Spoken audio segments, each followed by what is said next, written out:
हीरापुर गांव में रामू और महेश नाम की दो दोस्त रहा करते थे।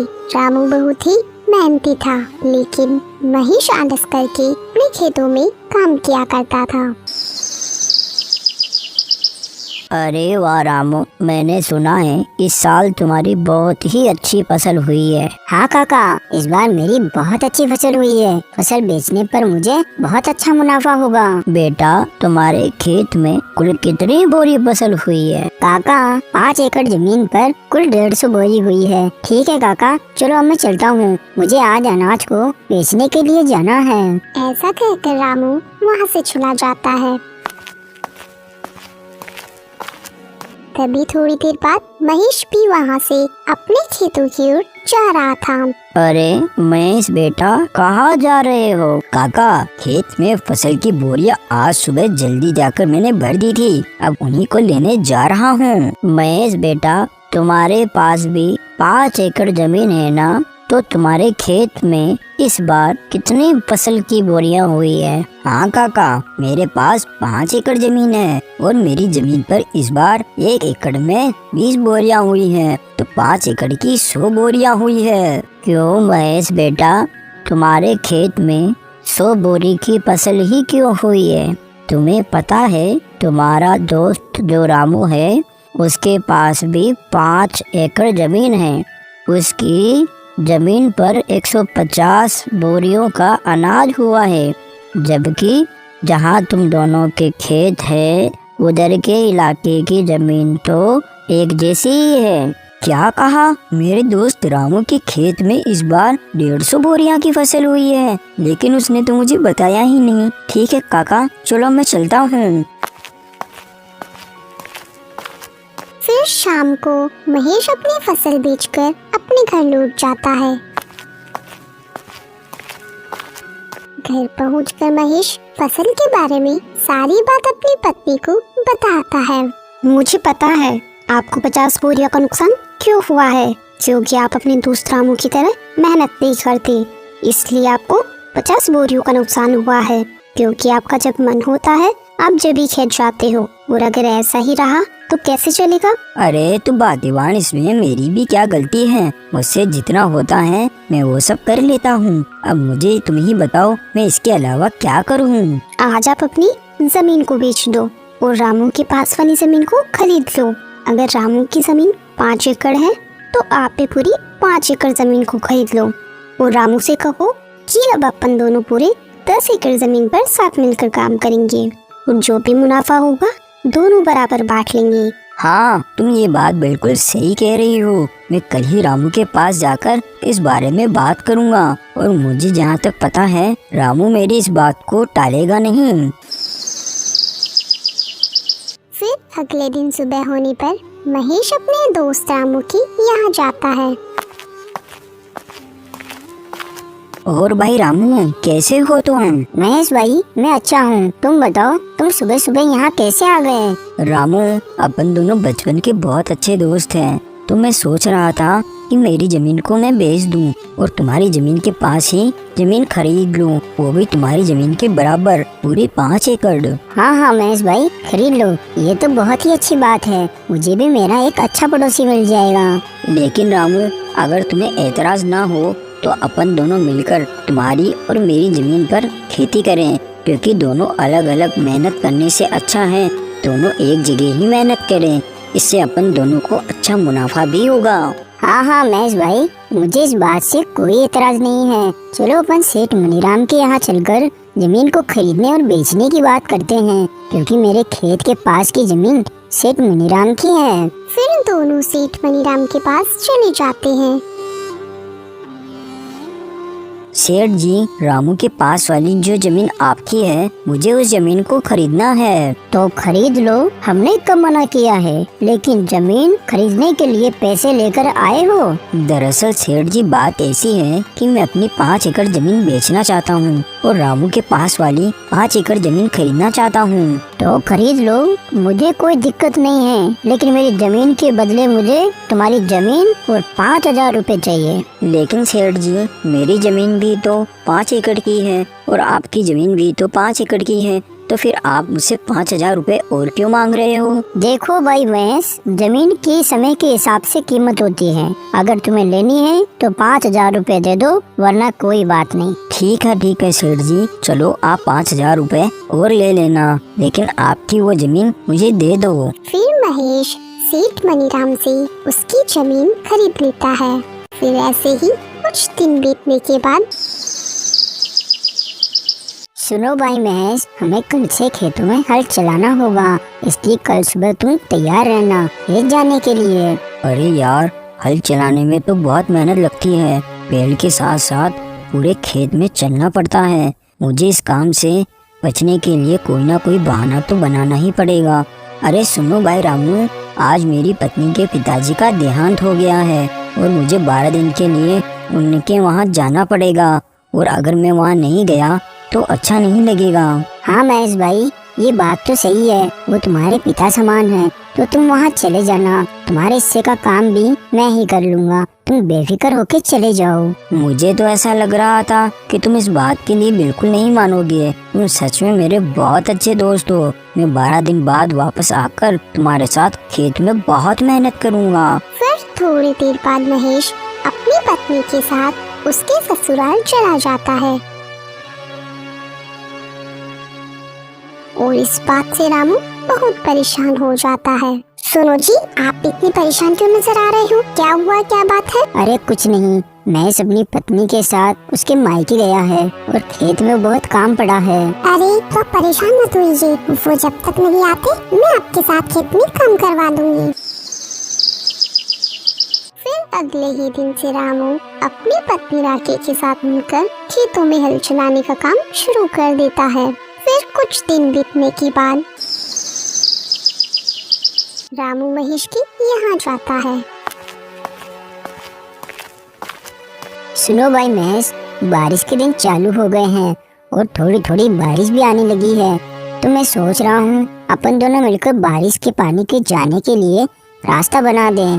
अगर अपन पानी के जाने के लिए रास्ता बना देंगे तो अपने खेत में बारिश का पानी एक जगह जमा नहीं होगा। अरे लेकिन रामू भाई, मुझे आज बहुत जरूरी काम है। अरे क्या हुआ महेश भाई, इस समय तुम्हें ऐसा कौन सा जरूरी काम आ गया? अरे हाँ, मैं तुम्हें बताना तो भूल ही गया था।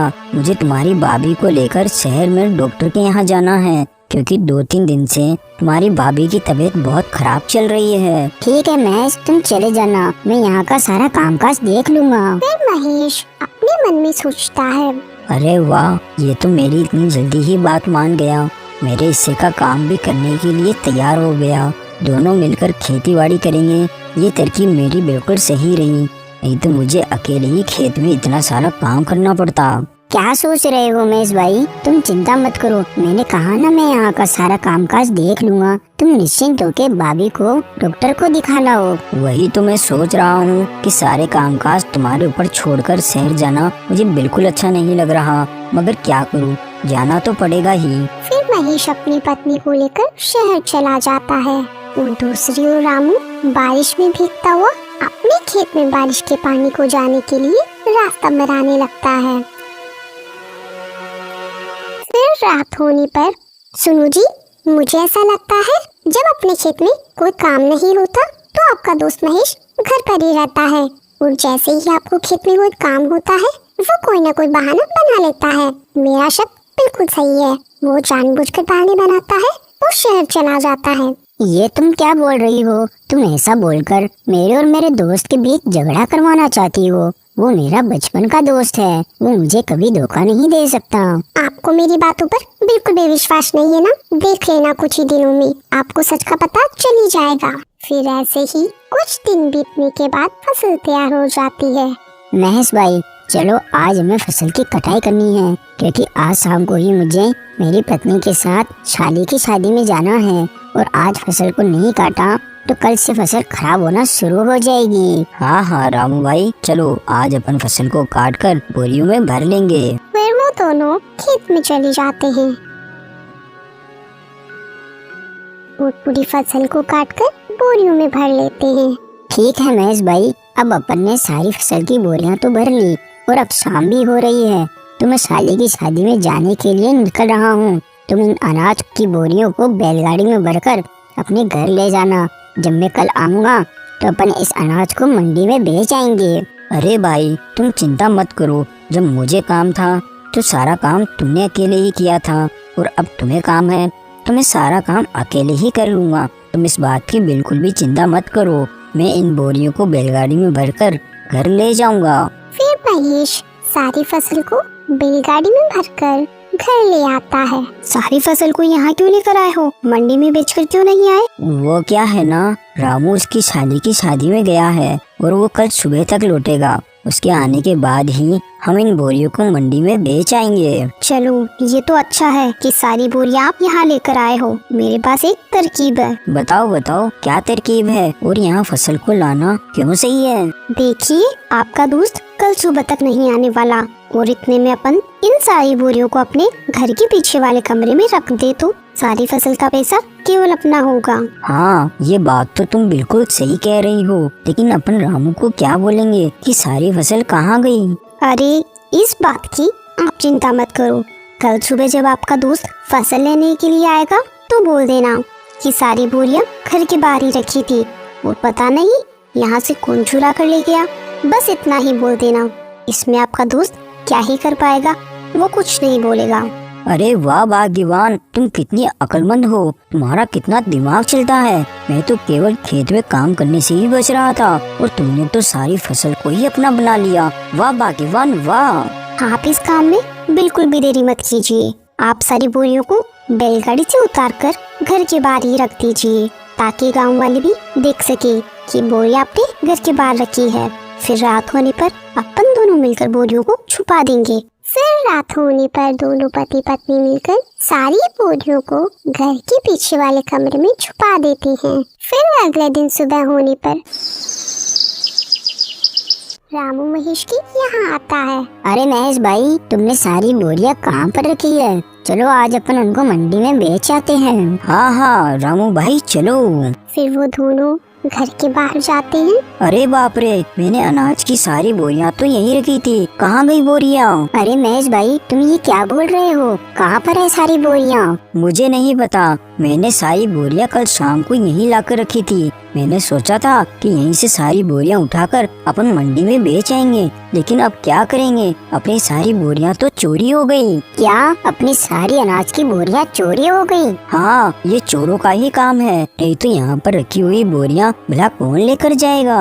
महेश भाई, तुमने ये क्या किया? पूरे 6 महीने की मेहनत को तुमने चोरों के हाथों में सौंप दिया। मुझे तुमसे ये उम्मीद नहीं थी। अरे रामू भाई, ये तुम क्या बोल रहे हो? तुम तो ऐसे बोल रहे हो जैसे उस फसल में तुम्हारा अकेले का ही हिस्सा था, और मैंने चोरों को जानबूझकर वो बोरियां जिसे हाथ में दे दी हो। उस फसल में मेरा भी तो हिस्सा था, नुकसान मेरा भी तो हुआ है। हाँ ये बात भी बिल्कुल सही है, चोर अपन दोनों का ही हिस्सा लेकर गए हैं। अपन दोनों को ही बहुत बड़ा भारी नुकसान हुआ है। चलो ठीक है, अब मैं अपने घर चलता हूँ। ऐसा कहकर रामू वहाँ से अपने घर चला जाता है और जाकर चुपचाप बैठ जाता है। क्या हुआ जी, आप इतने उदास क्यों नजर आ रहे हो? क्या बताऊँ मैं तुम्हें? फिर रामू अपनी पत्नी को सारी बात बता देता है। अरे तो कोई बात नहीं, आप चिंता मत कीजिए, अभी खेत में काम करने के लिए काफी समय है। जब तक आप अपने घर के बाहर वाले आंगन में सब्जियां लगाकर उन्हें बेचने का काम चालू कर दो। हाँ तुम ये बात बिल्कुल सही कह रही हो। मैं कब तक ऐसे ही हाथ पे हाथ धरा बैठा रहूंगा? घर बैठे रहने से कौन सा मुझे बैठे बैठे पैसा मिल जाएगा। फिर रामू सब्जियां लगाने के लिए अपने घर के बाहर के आंगन में खुदाई करने लगता है। तभी खुदाई करते करते उसे एक मटका दिखाई देता है। अरे ये तो सोने चांदी से बड़ा हुआ मटका है। ये तो मेरा अच्छा भाग्य है। अगर मेरी फसल चोरी नहीं होती तो मैं कभी यहाँ सब्जियाँ नहीं लगाता और ना ही यहाँ जमीन पर खुदाई करता। अगर इसमें से एक सोने का सिक्का भी बेच दिया तो मेरी फसल के बराबर मुझे पैसे मिल जाएंगे। फिर रामू अंदर जाकर सारी बात अपनी पत्नी को बता देता है।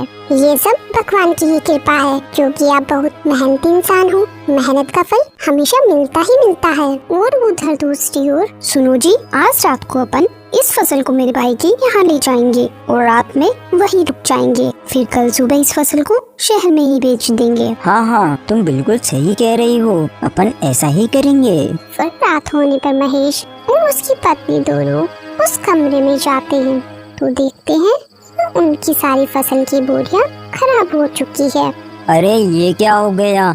अपन ने इनको यहाँ छुपाने से पहले ये तो सोचा ही नहीं कि अगर फसल को थोड़ी भी हवा नहीं मिलेगी तो सारी फसल खराब हो जाएगी। ये सब तुम्हारी वजह से हुआ है। जो अपन को अपने हिस्से में मिलने वाला था अब तो वो भी नहीं मिलेगा।